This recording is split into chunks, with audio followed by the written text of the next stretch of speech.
அதிசயங்கள் செய்கிறவர் நம் அருகில் இருக்கிறார்.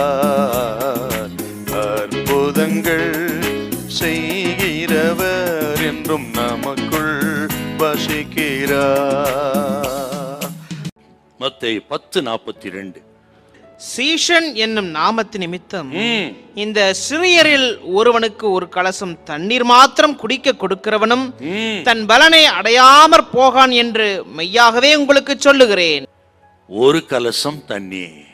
இங்க ஆண்டவர் என்ன சொல்றாருன்னா, ஊழியக்காரர்கள் ராஜாவுடைய உக்கிரானக்காரர்கள்.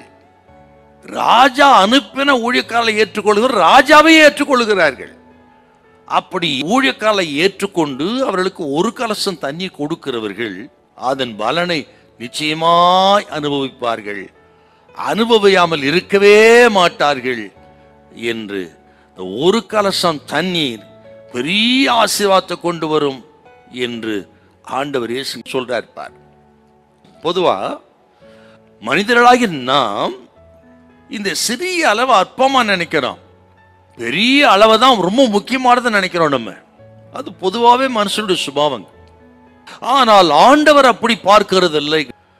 அவருக்கு முன்பாக நமது வாழ்க்கையா இருக்கட்டும், காணிக்கையா இருக்கட்டும், எந்த ஒன்றையும் சிறிய விஷயமா இருக்கட்டும், சிறிய காணிக்கையா இருக்கட்டும், சிறிய வாழ்க்கையா இருக்கட்டும், மனுஷன் பார்க்கிற மாதிரி அற்பமாய் பார்க்கறதில்ல. ஒரு சிறிய குடும்பம், சிறிய மனுஷன் கொடுக்கிற காணிக்கை, ஒரு சிறிய காணிக்கை மனுஷன் பார்க்கறது போல இது முக்கியம் இல்லைன்னு கர்த்தர் பார்க்கறது இல்லை. அவர் கண்களுக்கு முன்பாக சிறியவைகளும் மகா பெரியவைகள் தான். நியாயாதிபதிகள் 6:11-12 பார்த்தீங்கன்னா, இந்த கிதியோன் தன்னையும் தன் குடும்பத்தையும் ஒரு அற்பமாக நினைத்து அவன் மீதியானைக்கு பயந்து ஆலைக்கு சமீபத்திலே போரடிக்கிறார்.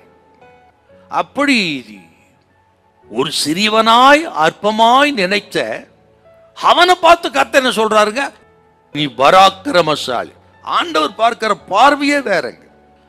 ஆண்டவர் இன்னைக்கு இருக்கிற சூழ்நிலை பார்க்கிறவர், இன்றைக்கு இருக்கிற குடும்பம், இன்றைக்கு இருக்கிற சபை, இன்றைக்கு இருக்கிற சூழ்நிலை இல்லைங்க. இனிமேல் வரப்போகிற, இனிமேல் இருக்கிற உங்களுடைய பெரிய குடும்பத்தை, பெரிய சபையை, பெரிய ஆசீர்வாதத்தை பார்க்கிற தேவன் அவர் இல்லாதவர்களை இருக்கிற போல் அழைக்கிறவர். ஆக இன்னைக்கு இருக்கிற நிலைமையை பார்த்து அற்பமா நினைக்காதீங்க. ஒரு கலசம் தண்ணீரை அற்பமா நினைக்காதீங்க. ஆண்டவர் ஆசீர்வதிப்பதற்கு அதுதான் ஆரம்பம். உங்களை கொண்டு ஆண்டவர் அநேகரை போஷிப்பார். இந்த வருஷத்துல கைகளும் பிரயாசங்களை தேவன் ஆசீர்வதிப்பார், இழந்ததை திரும்ப கொடுப்பார்.